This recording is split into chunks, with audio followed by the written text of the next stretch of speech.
Hello friends, how's it going? So today's video is on the ever so popular topic, and that is ex-vegans. Obviously it's been all over vegan YouTube. A lot of people have a lot of different things to say. I've seen a few response videos. A few things I have to say will overlap with a few things other people have said, but I like to think that I'm bringing something else to the table. So before anyone says, why are you causing drama? You don't want no drama. No drama. No drama. You're just using Bonnie Rebecca's name for views. I would say A, like, yes, I want people to watch my videos, that's why I post them to the internet, and B, it's not drama. I'm not gonna hate on Bonnie Rebecca. I'm using her case, this is like a case study almost, and seeing what we can learn from that and how we can make ourselves better, how we can better the vegan movement. I think it's important to be fair to the ex-vegans that I'm going to end up talking about in this video. It might be more than just Bonnie Rebecca, I don't know, we'll see where this goes. But I also think it's important to be fair to the animals. Bonnie Rebecca and other ex-vegans, they have their own voice. They have tons of loyal fans who can also lend their voices. The animals, they don't have a voice. And there's not very many people in this world fighting for them, for speaking up for them. I just want to be fair all around. Okay. Now that the disclaimers are all over, let's just jump in. So Bonnie Rebecca is someone who is very hard to criticize publicly. She's very sweet, seems like a really kind person, on camera at least, and there's no reason to think that when the camera turns off she does a 180. You know, she has an angelic face. She's just very beautiful.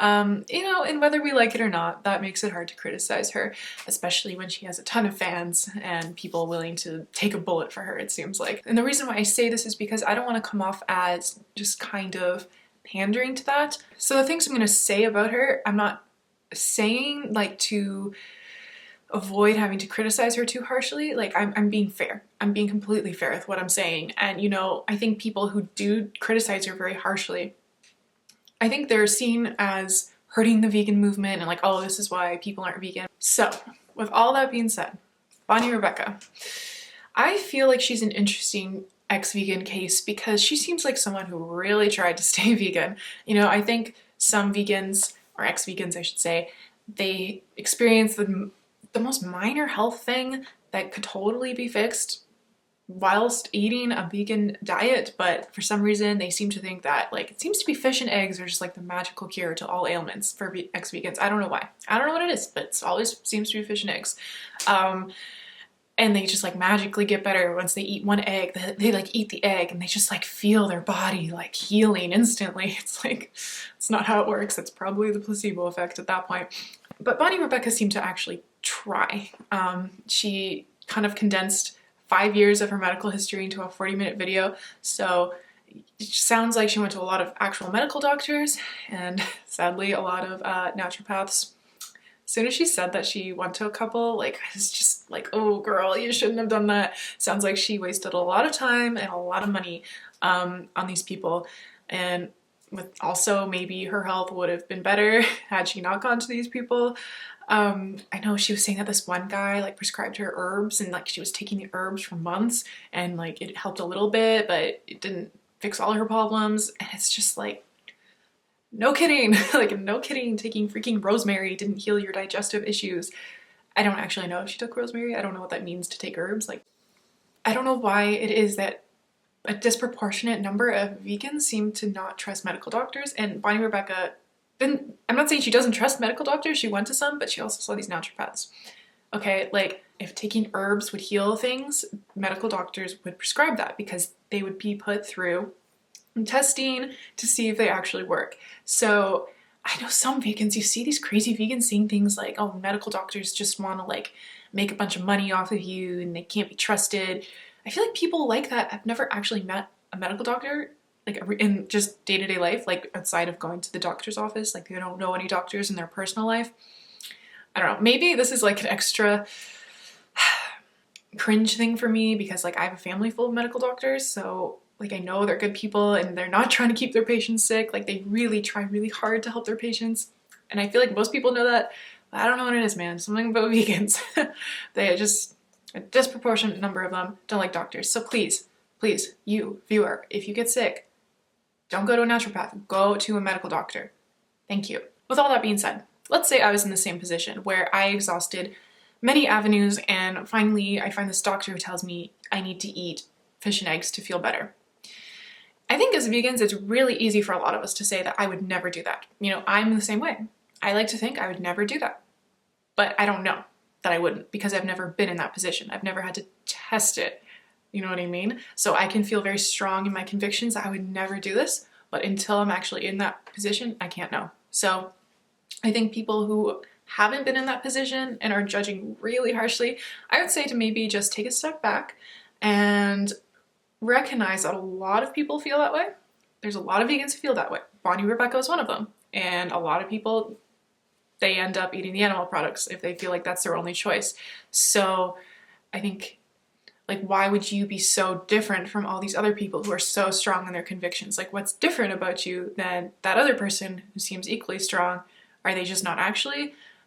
You know, I'm not saying that you, viewer, you, like, yes, you, that you wouldn't do it, but you don't actually know. That's all I'm saying. So, you know, let's all maybe take a step back in that regard and judging too harshly. Let's be a little sympathetic because, you know, it is really scary to be experiencing health issues. And, you know, whether or not, I don't want to speculate on Bonnie's health at all. Like, I'm not a professional. Whether or not it was all in her head, whether it was real, whether she was making it up, we don't know. But let's just assume that it was real. That's really scary.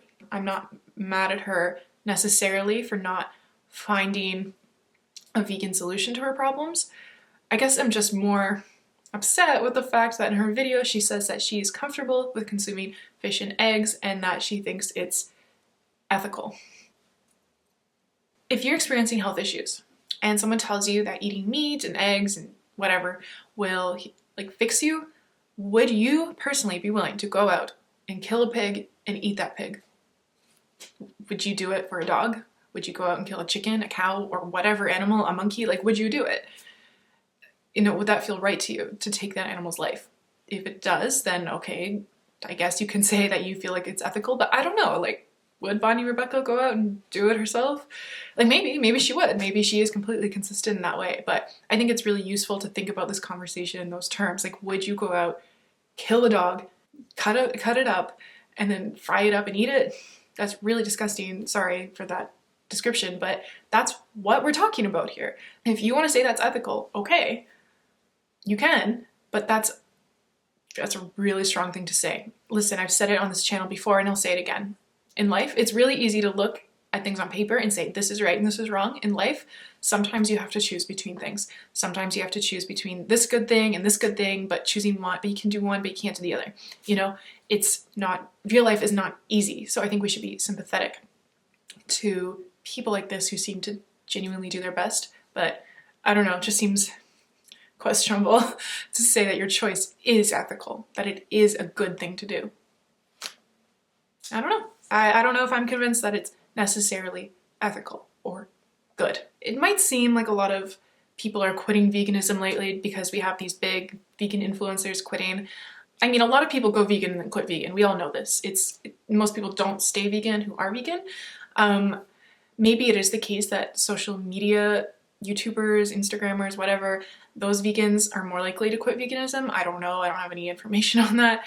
All we have is anecdotes, and that doesn't really mean too much. But I'm confident that the failure rates for veganism will not be so high in the future because right now we have the food down pat within veganism, right? It's very easy to go to the store and find vegan alternatives. Like, the difference between now and 5 years ago is unreal. Like, when I went vegan 5 years ago, I remember getting excited about there being one vegan ice cream being introduced at my grocery store. That was so awesome and amazing. And now I have like 7 different brands and like so many different kinds just at my local grocery store. It's amazing. And like every grocery store I go to in my city, they have tons of vegan options. I've been to different grocery stores around my own country and a few places in different countries, and they have tons of stuff. It's really cool to see. So, you know, at this point, lack of vegan alternatives, it's a pretty weak excuse for not going vegan. You don't even need vegan alternatives. You can eat rice and beans and it's fine. So my point being, as long as you have access to a grocery store, like, you're good. Like, we got the food part covered, and it's only getting better. I think the next frontier within veganism is just building like an infrastructure for vegans. You know, right now, when people do have health scares and health problems, Do they have a vegan doctor they can go to? Is there a specialist that's vegan that they can go to?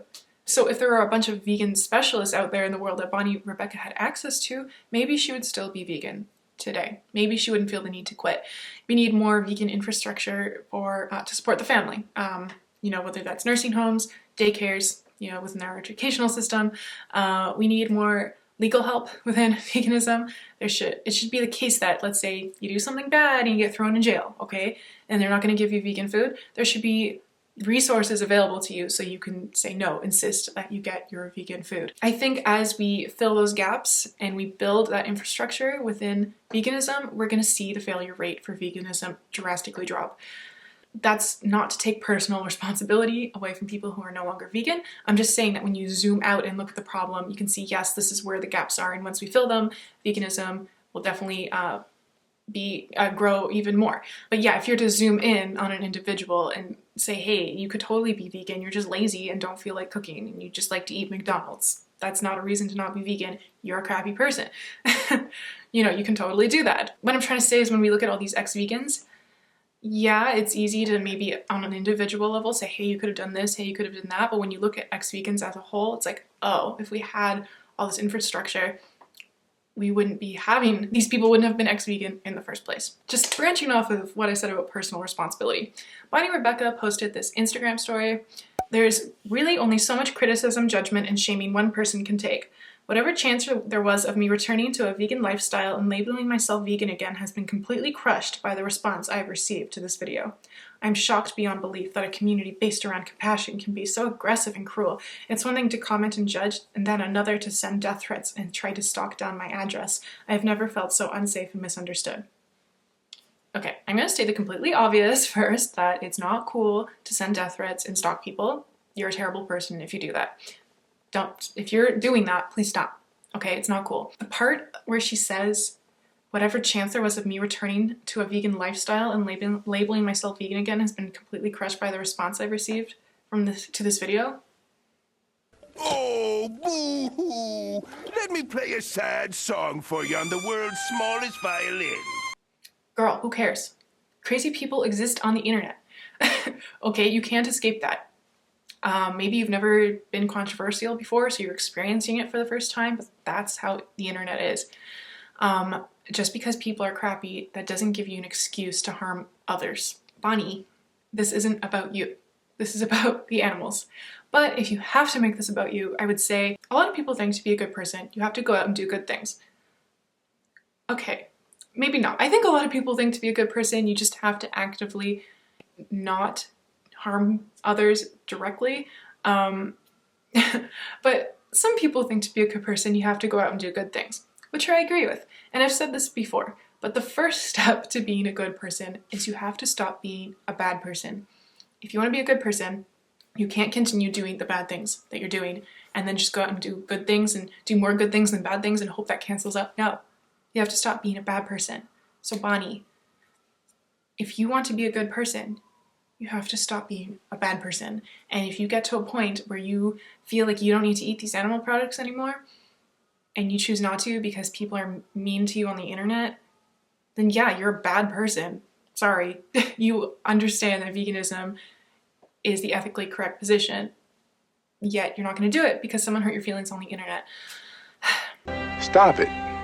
Get some help. It's so crazy to me that someone who was vegan for so long would let this, of all things, stop her from being vegan. Oh my God. I've never understood this line of reasoning in other areas too. Like I know some people, they used to be religious, but then they quit their religion because like the fellow members of people in their religion were mean to them or just rude in general. Like why would that matter? If you think your religion is true, why did you quit? Like, you know, I'm not saying there's no reasons to quit any religion, but that seems like a really weird reason to quit, or like anything just because someone, I don't know, let's say an environmentalist was really rude to me. Am I now just gonna like go throw trash everywhere, run my car and like not recycle just because that environmentalist was rude to me and I don't want to identify that way and I don't want to be an environmentalist anymore? No. Okay, I feel like I've made that very clear. I'm just rambling at this point, but I just find that so frustrating. Okay, so I feel like I've said everything I want to say about that. As per usual, leave your thoughts down below in the comment section. Feel free to like this video if you liked it. Subscribe if you haven't already. I'll see you in the next one.